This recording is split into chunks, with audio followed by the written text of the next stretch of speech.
verdad que se conozca, es un gran conglomerado de grupos de investigación. Gemma nos va a acercar una de las muchas líneas en las que trabajan, pero me atrevería a decir que entre el trabajo que están desarrollando ahora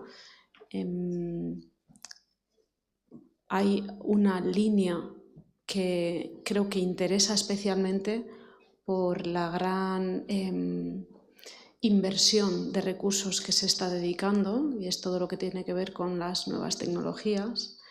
Desde ERI Lectura, al grupo al que pertenece Gemma, están haciendo una labor internacional muy rigurosa de investigar qué soporte, si el soporte papel o el soporte digital ayuda más a la adquisición de la lectoescritura, fomenta más la comprensión lectora. Y creo que es una investigación pues que debemos todos y todas conocer bien, sobre todo las personas que estamos entrando en aulas, que trabajamos con personitas que están adquiriendo la competencia lectora. Gemma tiene una vasta carrera investigadora en forma de múltiples publicaciones científicas y transferencia también de la investigación. Vais a poder disfrutar de su principal o una de sus principales líneas de investigación, que tiene que ver con el canon no académico, las políticas y la promoción de la lectura y la biblioteca, el espacio de la biblioteca.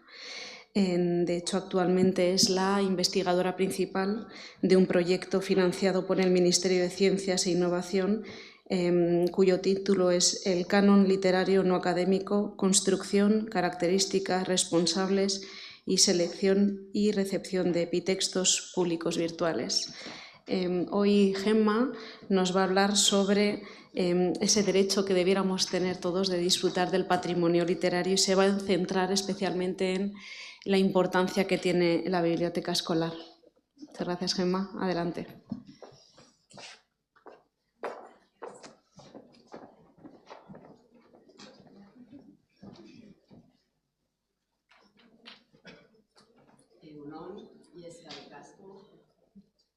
Gracias, como han dicho mis compañeros, tanto a la Fundación, como maestro, a la cátedra. Gracias, eskerrik asko. A la cátedra, a la facultad y a la Universidad del País Vasco. Y gracias a todos los que estáis aquí escuchando, a los ponentes anteriores que he disfrutado. Espero que hayáis disfrutado igual, porque esto es un aprendizaje que la cabeza nos da todo el fin de semana a leer todo lo que han publicado previamente. Y gracias a Marta. También gracias a mis colegas de la ERI Lectura, porque hace 12 años cuando la formamos, psicólogos de educación, filólogos y didáctica nos dio la oportunidad a la filología literaria, a los estudios literarios, a empezar a analizarlos con una cierta evidencia científica. Me ha gustado, Lorena, que haya sido antes que yo, para poder ahora ligar con lo que has comentado y cómo las construcciones nos hacen daño a nuestro trabajo en el aula. Si yo digo educación literaria y leo y digo leer literatura, inmediatamente aparecen unos constructos que liga eso con aburrimiento, obligación. Si yo digo biblioteca escolar, liga inmediatamente con telarañas, espacio donde nos castigan, etc. Frente a la cacharrería de las máquinas. Ese es un discurso que no viene de la escuela, ese es un discurso que ha venido de los medios de comunicación, de las redes, de muchos padres frustrados que han hecho que de alguna manera compremos ese discurso. En media hora voy a intentar destruirlo con datos y voy a intentar llenar de esperanza nuestro trabajo, el trabajo que ya estáis haciendo, que se está haciendo en centros y que estáis haciendo los mediadores en bibliotecas públicas y en bibliotecas escolares. Para realizarlo he hecho esta hoja de ruta que acabará en la biblioteca escolar y en la necesidad de un trabajo del patrimonio literario en la biblioteca escolar. Fijaros que he elegido las palabras patrimonio literario porque usaré ficción narrativa para una serie de relatos y usaré patrimonio literario o literatura solo para hablar del canon literario. He usado derecho frente a obligación. De hecho, estamos acabando de redactar un grupo junto al Ministerio de Cultura el Plan de Derechos Culturales. Y uno de los derechos es el derecho a gozar del patrimonio literario. Utilizo gozar en frente de placer porque gozar es algo mucho más profundo y que tiene muchas más capas. Y es ahí lo que necesitamos en productos, en obras, en historias que nos vienen de diferentes momentos de nuestras tradiciones literarias. Y acabamos con biblioteca escolar porque es el espacio de cruces de voces y actores en el que eso es posible realizarlo. Este es el itinerario que vamos a seguir. Y vamos a empezar señalando qué libros son los que mayoritariamente los book influencers recomiendan en sus redes. Llevamos siguiendo a los book influencers desde el 2003. La edad hace eso, cuando haces investigaciones a lo largo del tiempo y vas involucrando gente. Empezamos en el 2003 con Laura Gallego, seguimos con los blogs, seguimos con los youtubers y ahora estamos analizando, ha analizado Arantxa Sanz Tejera 6 perfiles en TikTok y en Instagram. Lo que hemos hecho es sacar aquellos libros que más recomiendan, tanto en TikTok en España, tanto en TikTok como en Instagram. Imagino que la mayoría los conocéis, son libros muy conocidos y muy leídos entre adolescentes. Fijaros que mayoritariamente se trata de algunas novedades y hay algo perennes, como Cazadores de Sombra, Los Juegos del Hambre y el perpetuo Harry Potter, que desde finales del siglo pasado se mantiene ahí. Hicimos otro análisis de qué se están leyendo en las bibliotecas públicas, qué leen los adolescentes en las bibliotecas públicas. Hicimos unas encuestas de más de 130 bibliotecas públicas y preguntamos qué valoran, qué libros leen más los adolescentes, qué libros sacan más, qué libros piden en mostrador, sin mediación, porque luego podemos hablar de la mediación. Cuando hay una mediación es totalmente diferente. Y fijaros que no hay mucha diferencia con los anteriores.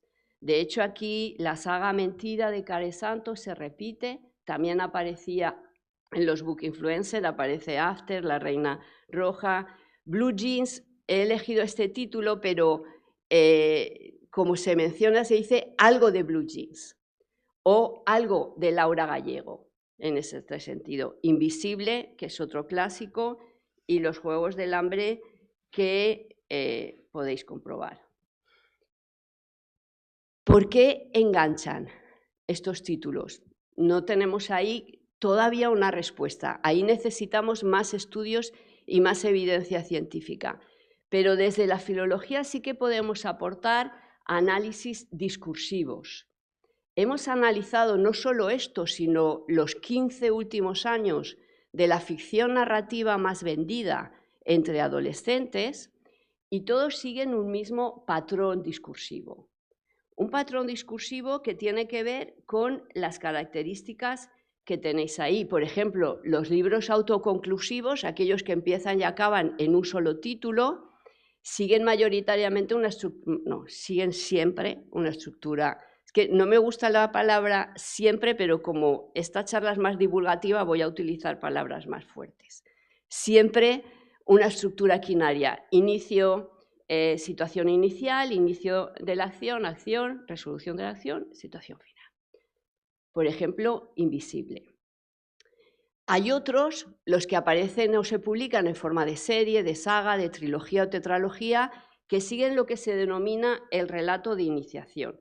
El relato de iniciación básicamente es la manera que desde el principio de la humanidad, los relatos de la tradición oral más complejos, como los relatos de imaginación, etcétera, han organizado los hechos. Eso lo analizó Propp en su momento, luego Blogger, etcétera. Es como se organiza cualquier película. Ahora podríamos levantar la mano y decir película tal, serie de televisión tal, que tenga una cierta complejidad, o libro tal, y el 90% sigue este tipo de estructura narrativa. Obviamente hay una prioridad de la trama y el suspense. Eso quiere decir que si analizamos discursivamente este tipo de textos, lo que importa es el personaje y aquello que hace el personaje, no aquello que piensa, sino básicamente lo que realiza. La manera de presentarlos, si os dais cuenta, en la mayoría de estos libros, son las series. Es decir, hay un único universo de ficción que es compartido por diferentes libros. ¿Qué significa un único universo de ficción? Pensar, por ejemplo, en la fantasía épica. La fantasía épica, que básicamente la inaugura Tolkien en 1954, que cuando trabajo con los estudiantes digo, esto es de 1954, es ahí cuando se inicia. Jackson la revitaliza con las adaptaciones del Señor de los Anillos y Hobbit a partir del 2001 y las series de Amazon actuales, y la Rowling a finales del siglo pasado. Ese es un universo de ficción que pueden compartir los libros de una misma serie, pero también que pasan de una serie a otra. ¿Por qué? Porque esa necesidad de que yo he leído eso y quiero replicar exactamente ese mismo sentimiento, lo cogen diferentes escritores y acaban leyendo y manteniendo eso. Las características discursivas en estos libros son exactamente la misma. Son los mismos personajes que desarrollan, el estilo discursivo es similar, etc. En el caso del narrador, son narradores omniscientes, siempre saben más. En algunos casos, por ejemplo, no sé si recordáis, en Harry Potter, al final de Harry Potter, para resolver el final de Harry Potter y matar a Voldemort, dejan unos cuentos que tienen que conocer y hay que leer. ¿Por qué? Porque Harry no conoce esos cuentos porque no ha sido brujo de origen. Pero claro, la Rowling sitúa al lector de esos cuentos en el mismo conocimiento, con el mismo conocimiento que tiene Harry. Y a la vez que Harry, el protagonista, va descubriendo esas pistas para derrotar a Voldemort, lo va descubriendo también el lector. Pero en este caso es una argucia narrativa que funciona. Básicamente el narrador conoce toda la información, muchas veces narrada en primera persona para crear una identificación bestia, y lo principal que funciona es el diálogo. ¿Por qué? Porque el diálogo genera un ritmo narrativo muy rápido, que es lo que necesita un lector actual, una lectura muy rápida. Además, ayuda a llenar lagunas de conocimiento. ¿Cómo se llenaban las lagunas de conocimiento? Nota a pie de página. ¿Cómo se llenan ahora? Pero no sabes qué es una laguna del conocimiento. ¿Pero en qué hacías en la clase del otro día? Pues explícale qué es una laguna de conocimiento. Ese diálogo rellena aquello que el lector no sabe de una manera muy dinámica. Los personajes son miméticos, son similares al lector. El caso paradigmático de Harry Potter, que se inicia con 11 años y acaba con 18, va creciendo a la vez que crece el lector, y los escenarios son reconocibles. Atención a la palabra reconocible, porque no quiere decir que reconocible sea solo mi vida de aquí, las butacas, el pasear por Bilbao. Reconocible también es la competencia audiovisual que tiene el estudiante, de aquellos influencers a los que sigue y que le muestran las ciudades donde viven, la ropa que compran, etc. Entonces es esta competencia audiovisual que también funciona como similar a la que tiene, aunque sean mundos diferentes. ¿Qué se leen en los centros escolares? En este caso he cogido datos de la Junta de Galicia de los clubs de lectura, de las bibliotecas escolares y de la Junta de Extremadura. Fijaros que hay una cierta diferencia con los libros que hemos visto que se leen anteriormente. Aparece el Lazarillo o la Casa de Bernard Alba como libros clásicos, etcétera, y se mantienen algunos que se leen también en la biblioteca pública o que recomiendan los book influencers. ¿Qué es lo que ocurre? Hay una fluctuación entre un tipo de libros y otros. ¿Qué dice la evidencia científica? Porque podríamos decir, en algún caso, cuando hemos presentado resultados, nos han dicho, claro, como los book influencers recomiendan estos libros, en la biblioteca pública se leen estos libros. No hay datos.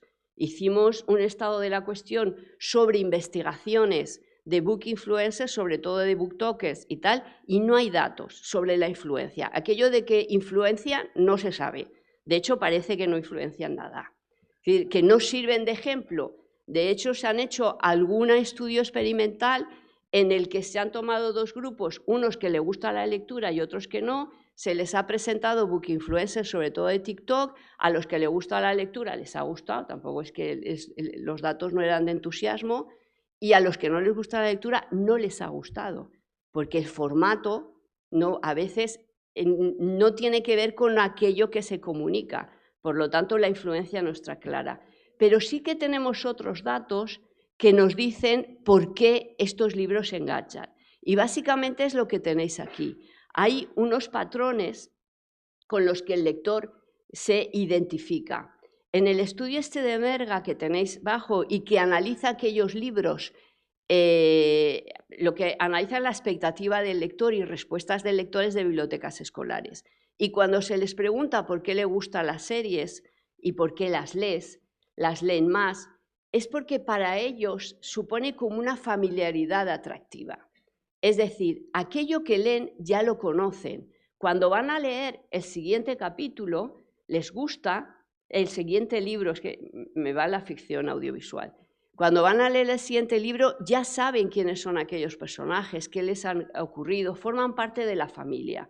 Por otra parte, para los mediadores de una biblioteca o para un docente o para un padre o una madre, cuando van a comprar estos libros, les da una tranquilidad porque es un espacio que ya conocen y que no tienen que descubrir. Entonces, esta característica es muy fuerte para generar esta adicción. Pero es que además la manera, el estilo en el que se escribe, el uso de este diálogo del yo, etcétera, borra muy bien la frontera entre lo que es la ficción y lo que es la realidad. Si leísteis en su momento Los Juegos del Hambre, que básicamente Los Juegos del Hambre fue una de las ficciones que más borraba esta frontera, ¿y cómo lo borraba? A partir de una escritura del yo veo esto y estoy narrando esto en este momento y te estoy descubriendo a ti, lector, esto. Era una manera de escribir muy audiovisual.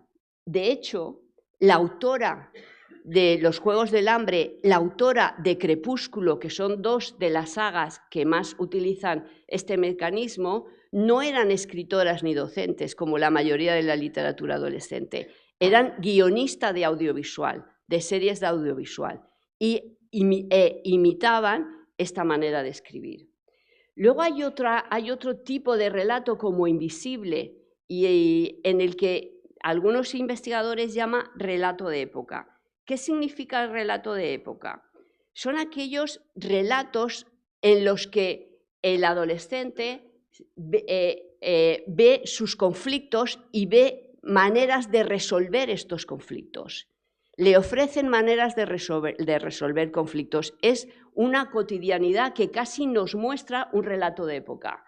El investigador Merga comentaba que es como si de aquí 30 años podemos volver a estos relatos como una especie de memoria antropológica de aquello que ficcionaban o que sentían nuestros adolescentes, porque es este reflejo. Cruzando datos, me vino a la memoria una de las razones del abandono de la lectura de ficción que en la última encuesta del Ministerio de Conecta decían los adolescentes, decían que no les interesaba la ficción, pero sí que les interesaba mucho más la vida real, problemas reales y problemas de cotidianidad. Este tipo de ficción narrativa liga perfectamente entre el mundo que ofrece, los problemas que resuelve y esta necesidad del adolescente de contestar preguntas a las cuestiones. Y luego las otras dos cuestiones por las que pensamos, pero que hay que analizar más, que enganchan, es porque las relaciones se establecen con la ficción audiovisual. Un ejemplo que sí que analizamos es cuando triunfó Crepúsculo y muchas escuelas, muchos colegios pusieron de lectura, como aquello del puente, Drácula. Y no funcionó, porque no tenía nada que ver. Crepúsculo no tiene relaciones intertextuales con Drácula, tiene relaciones intertextuales con Buffy cazavampiros, que es la serie de televisión a partir de la cual nace Crepúsculo. Básicamente en dos hechos que les encantaba de Buffy cazavampiros. El protagonismo coral de muchos personajes, porque así tienes uno con el que identificarte siempre, y luego la hibridación de géneros. Tienes drama, tienes amor, pero tienes épica y tienes cantidad de temas que tenía Buffy cazavampiros también.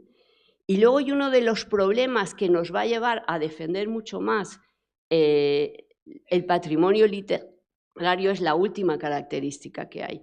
En todos estos relatos, de la misma manera que vimos que no había ninguna diferencia entre los book influencers en catalán o en castellano o en inglés, tanto en la manera de comunicar como en los libros que promocionaban, los que tenían un cierto éxito.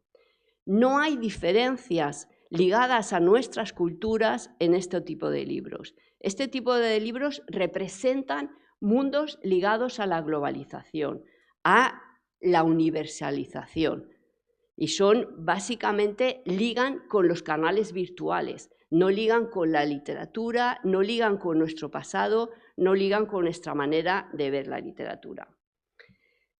Claro, yo me preguntaba, porque me ha encantado esto que me ha obligado a preguntarme cosas, me preguntaba, ¿qué pasa cuando hemos comprado en algunos centros educativos, no en todos, y en algunas bibliotecas públicas, el discurso este de que hay que poner a leer aquello que a los adolescentes les gusta? Por una parte, les estamos, desde sobre todo este siglo, está entrando en los centros escolares un tipo de lectura que parece ser que les gusta, que les engancha, que es lo que recomiendan los book influencers, y a la vez el no me gusta leer cada vez aumenta más en cada una de las encuestas que realizamos. Aquí os he puesto 3. En la primera es la tesis doctoral que estamos finalizando, donde estamos analizando la biblioteca escolar en los centros de la Comunidad Valenciana, los libros que se leen, las prácticas que acompañan la lectura, etc. La segunda, del Gobierno de España, la encuesta sobre consumos culturales, y la tercera, PISA. No voy a leer lo que pone, pero ya lo veis, es que hay un descenso del gusto por la lectura y por la ficción narrativa, no por leer para aprender cosas o para saber cosas. Y a la vez se publicó otro estudio, un estudio que necesitamos que se replique para tener más datos, que liga perfectamente aquello que vosotros intuíais en vuestras aulas, en la formación, en biblioteca pública. No todas las lecturas de ficción sirven para todos. En este estudio deja claro, y es un estudio en el tiempo, que las lecturas de ficción como las que he presentado, la ficción narrativa, no cambian los comportamientos o las maneras de pensar o los sentimientos de los adolescentes, pero las lecturas clásicas sí que cambian. La empatía hacen crecer, es lo que tenéis aquí al final. La cantidad, el desarrollo prosocial y la adaptación social.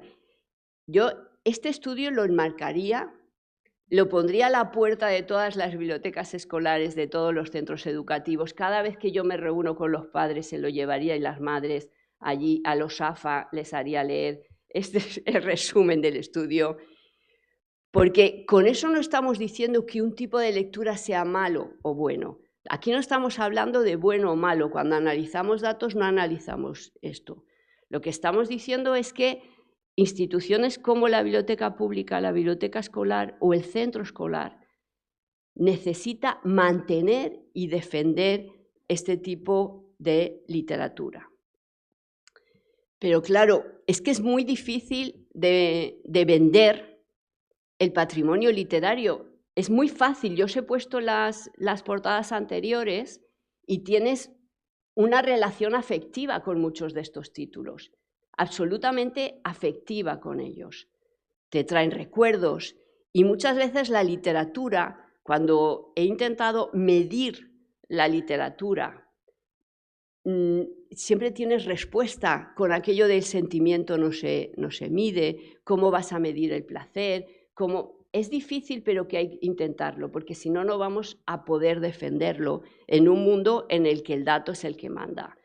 Si yo tuviera que definir el patrimonio literario a partir de un estado de la cuestión de los estudios sobre el canon literario, he sacado aquellas etiquetas que representan mejor lo que es el patrimonio literario. Una construcción social histórica, una reescritura y adaptación. Pensemos, por ejemplo, en la casa de Bernarda Alba, la multitud de veces que se ha representado de formas diferentes, tanto en audiovisual, porque un texto con esa profundidad requiere y permite ese tipo de lecturas. Pensar, por ejemplo, los versos o los poemas de García Márquez, que Camarón de la Isla cantidad de veces ha cantado y nos ha traído en la actualidad. Y en ese hilo histórico tan bonito de Camarón, o de los versos de Federico y de los versos o de las canciones orales de la tradición oral, que pasan a la literatura por Federico y que llegan de nuevo al pueblo, por decirlo de esta manera así más demagógica, a partir de las canciones de Camarón. Pero también es una perspectiva cambiante de la visión del mundo en diferentes momentos históricos. Y esto es fascinante cuando en muchos clubs de lectura que hicimos observación de bibliotecas escolares, se da a leer en primaria el libro del Lazarillo de Tormes.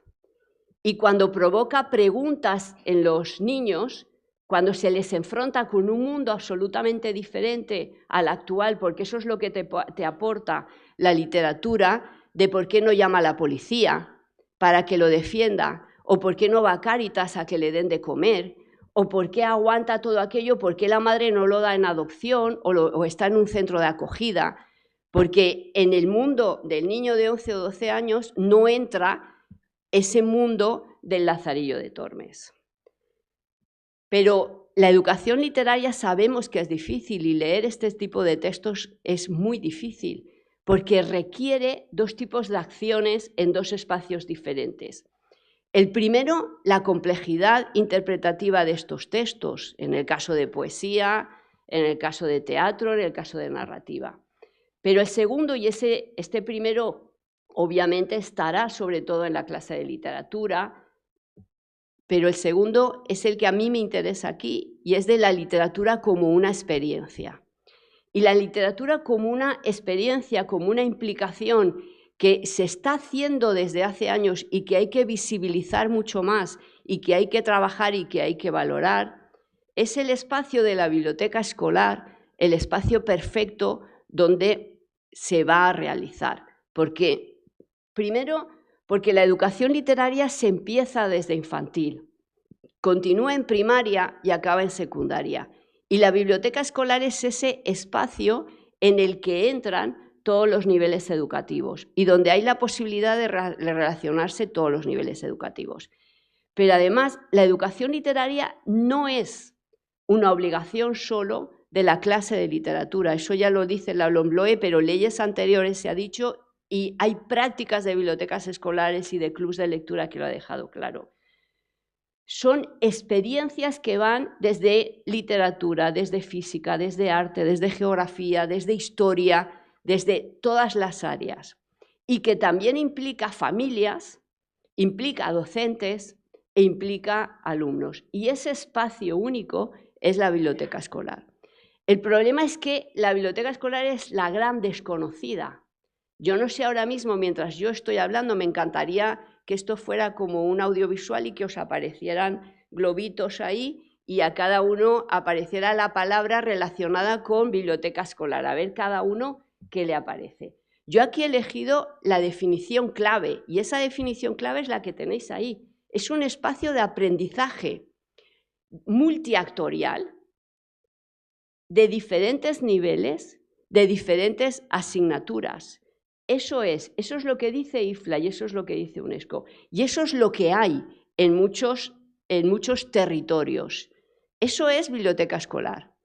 Mirad esas fotografías maravillosas que he sacado de los blogs de bibliotecas escolares de Galicia, pero que tenéis también en Extremadura. Magníficos ejemplos. Ahí tenéis la radio que se utiliza, por ejemplo, para los trabajos de educación literaria en los que se adaptan textos teatrales y se ficcionalizan, y pensar la cantidad de trabajos y de personas relacionadas y de áreas. Robótica, espacios de lectura silenciosa como esta o clubs de lectura. Y para finalizar, os he traído un ejemplo del buen hacer. Iba a traer otro ejemplo de Callejeros Literarios porque nació aquí en Bilbao y es un ejemplo de cómo se puede trabajar el Quijote de manera maravillosa en Internet y con diferentes colegios de primaria y de secundaria de toda España en catalán, en euskera, en castellano y en gallego.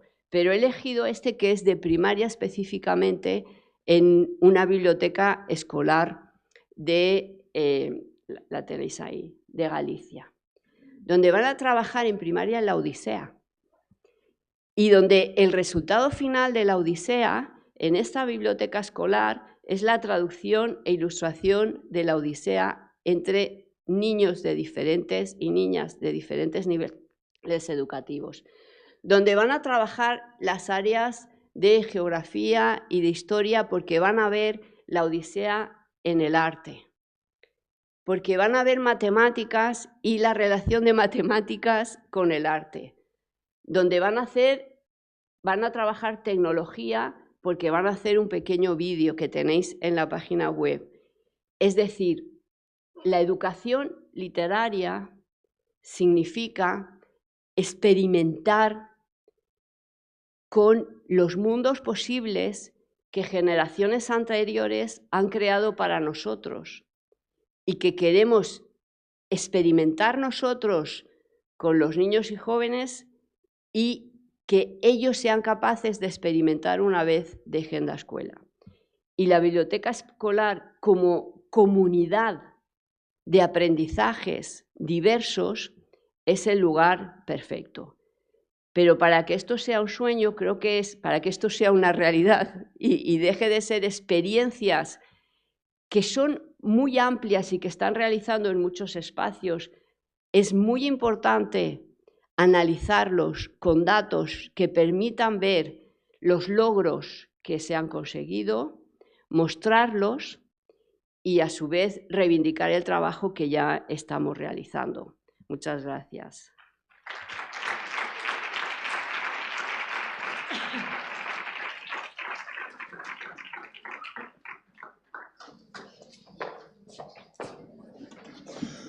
Muchísimas gracias, Gemma. Recuerdo que en algún momento del año pasado yo tuve la gran suerte de poder participar en un manifiesto en el que tú tomaste parte muy activa en defensa de las bibliotecas escolares físicas, porque sobre todo a raíz del confinamiento, las bibliotecas escolares físicas no solo se están vaciando de personal experto que aconseja, que acompaña, que motiva a todas las personas que entran en ellas para leer, sino que se están sustituyendo por bibliotecas virtuales. Y con ello se están perdiendo, ¿verdad?, muchos de los grandes beneficios de los que Gemma nos podría hablar. Debiéramos defender a cal y canto no solo la presencia de bibliotecas escolares, sino su enriquecimiento continuo, el trabajo con ellas y para ellas.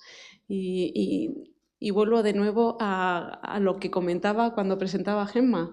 Las nuevas tecnologías, muchos soportes digitales ofrecen grandes beneficios para el aprendizaje, con laboratorios remotos, con muchos recursos de los que no podríamos disponer de otras maneras. Estoy pensando, por ejemplo, en materias como ciencias naturales, etcétera. Nos acercan realidades que de otra manera sería muy difícil, pero como yo diría casi todo en educación, hay que ver la letra pequeña. Entonces, recursos tecnológicos sí, pero quizá no para todo, y desde luego en ningún caso debieran sustituir las bibliotecas virtuales a las bibliotecas físicas, ¿verdad, Gemma? Quizá este es un tema que luego en esa mesa redonda que vamos a tener al final podemos rescatar, y quizá Gemma nos pueda hacer una defensa más férrea y mucho más rigurosa de la que estoy haciendo yo.